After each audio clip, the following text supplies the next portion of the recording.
के धन पर हाथ देश नहीं करेगा बर्दाश्त।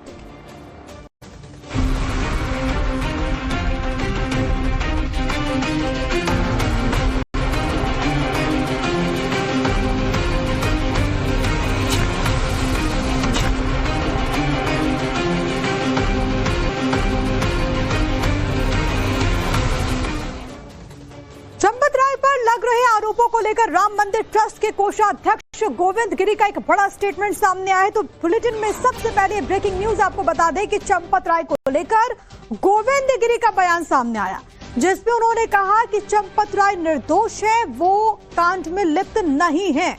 उन्होंने अपराधी को ड्राइवर रखा, भरोसा किया, ड्राइवर ने ही सब कुछ किया, बाहरी लोगों ने कराया, सीईओ नहीं होने की वजह से ये सब कुछ हुआ। सीईओ के लिए हमने कमेटी का गठन भी कर दिया है, इस बात का भी उन्होंने जिक्र किया।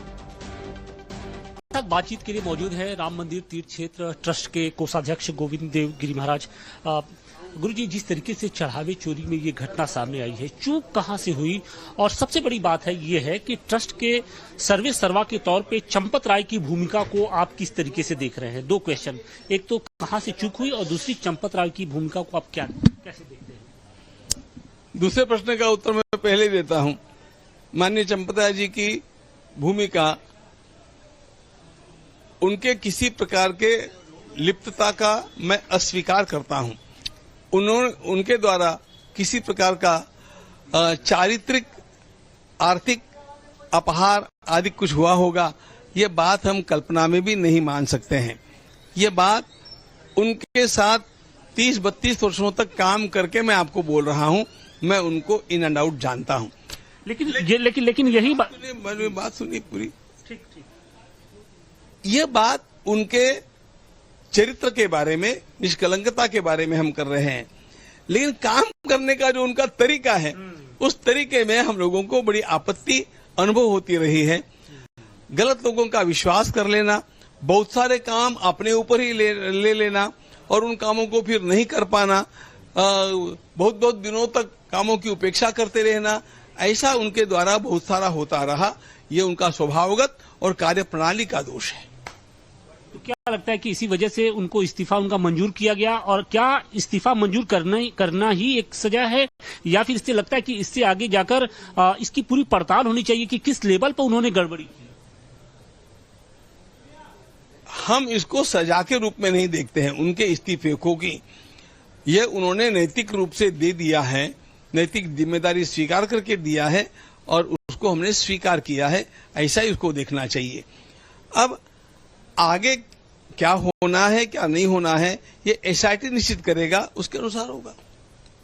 चूक कहां हुई? चढ़ावे में चोरी हो रही थी, लेकिन ट्रस्ट में एक से बढ़कर एक धुरंधर लोग थे, किसी को मालूम ही नहीं हो पाया।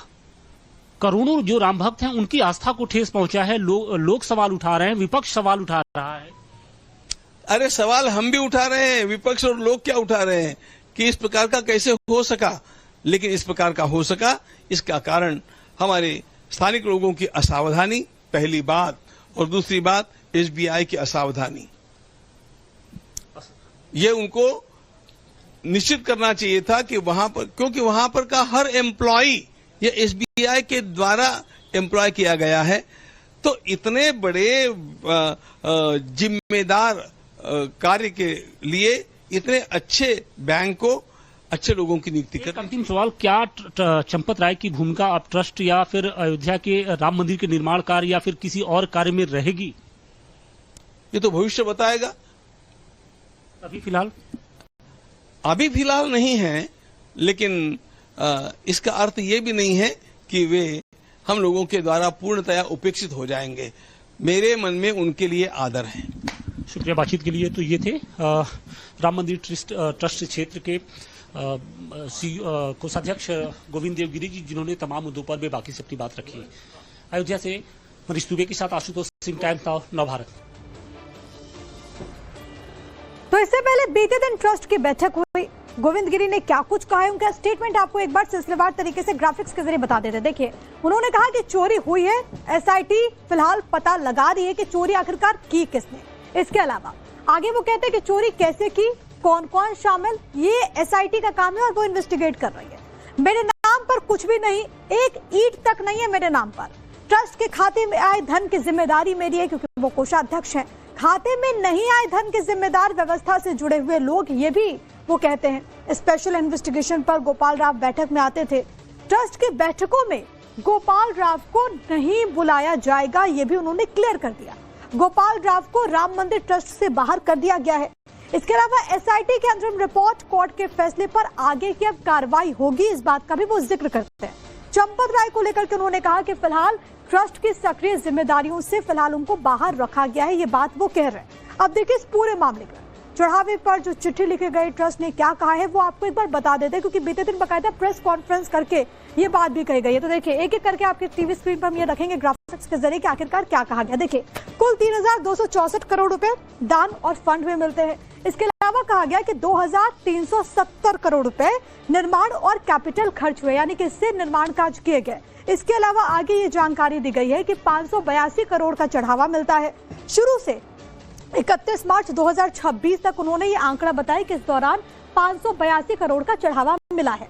391 करोड़ का इस्तेमाल किया गया है। चढ़ावे से ऑपरेशनल खर्चों में इतना पैसा खर्च हुआ। बाकी का तमाम फंड बैंक खातों में मौजूद है। उन्होंने इसको लेकर के भी क्लैरिटी देने की कोशिश की।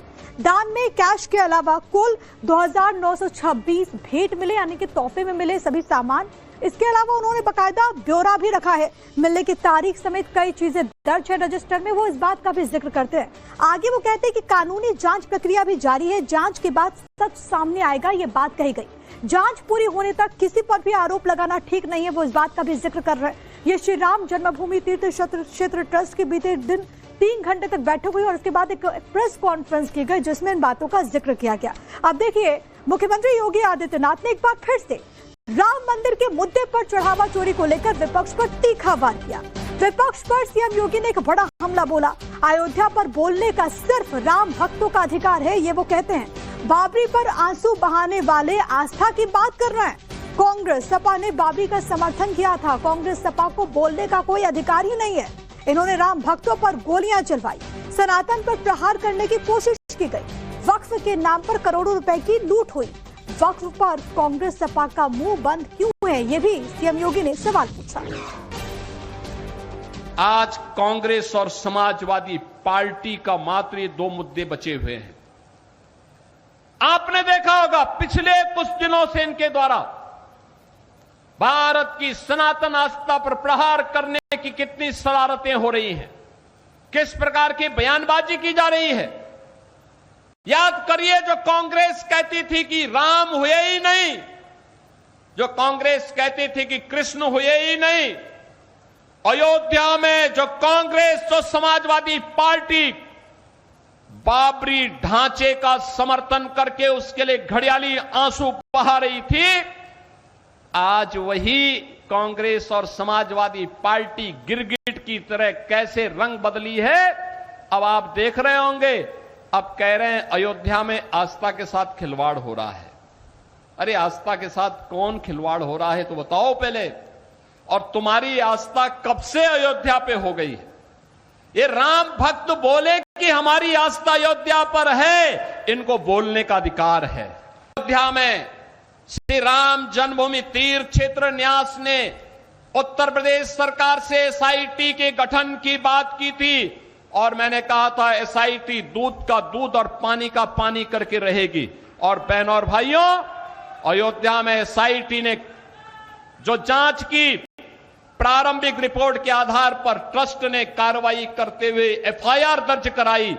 एफआईआर के आधार पर जिनके खिलाफ साक्ष्य थे उसके आधार पर कार्रवाई भी हुई है। लेकिन मैं कहता हूं वक्फ के नाम पर समाजवादी पार्टी और कांग्रेस के लोगों के मुंह पे फेविकोल क्यों लग जाता है? क्यों इनका मुंह बंद हो जाता है? और इसी बीच खबर यह है कि राम मंदिर ट्रस्ट पर अखिलेश यादव ने बीजेपी पर तंज कसा। एसपी अध्यक्ष अखिलेश यादव ने बीजेपी पर तंज कसते हुए वृक्षारोपण के नाम पर हमला बोला है। उन्होंने अपने पोस्ट में लिखा कि बीजेपी के लिए वृक्षारोपण भ्रष्टारोपण कार्यक्रम, पेड़ों के नाम पर 350 करोड़ कमाने की गुप्त योजना है। जिन्होंने न छोड़ा प्रभु दरबार, क्या छोड़ेंगे बगीचे बार। दरअसल यूपी सरकार ने पौधारोपण महाअभियान लॉन्च किया। 1 पेड़ मां के नाम अभियान के तहत एक दिन में 35 करोड़ पेड़ लगाने का रिकॉर्ड बनाने की प्लानिंग। और इसी को लेकर अखिलेश यादव ने जो तंज कसा वो आपकी टीवी स्क्रीन पर है, सोशल मीडिया पर वो पोस्ट करते हैं और उसमें लिखते हैं कि कार्यक्रम बीजेपी का भ्रष्टारोपण अभियान है, जिसके तहत बीजेपी की एक पेड़ से 10 रुपए यानी कि 35 पेड़ों से 350 करोड़ कमाने की गुप्त योजना है। अखिलेश ने इसी योजना को राम मंदिर की चढ़ावा चोरी से भी जोड़ दिया।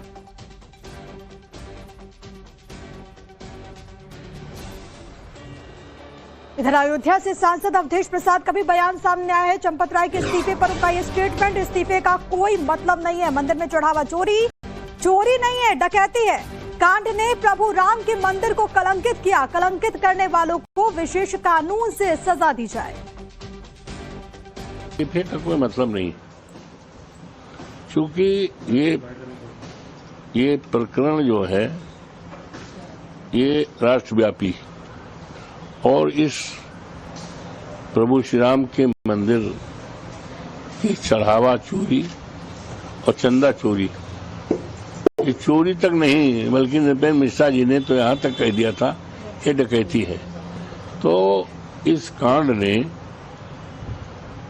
पूरी प्रभु श्री राम के मंदिर को कलंकित तो किया ही किया है, मर्यादा पुरुषोत्तम राम के लोगों को, अयोध्या वासियों को भी इस घटना ने कलंकित किया है।